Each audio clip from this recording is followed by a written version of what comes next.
என் மனவானில் சிறகை விரிக்கும் வண்ணப் பறவைகளே, என் கதையை கேட்டால் உங்கள் சிறகுகள் தன்னால் மூடிக்கொள்ளும்.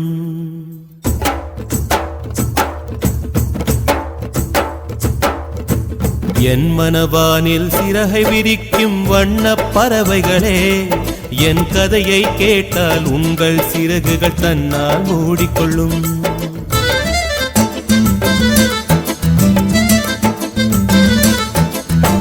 கல கலவென துள்ளி குதித்திடும் சின்னம் சிறுகதையே, என் நிலையை கேட்டால் உங்கள் துள்ளலும்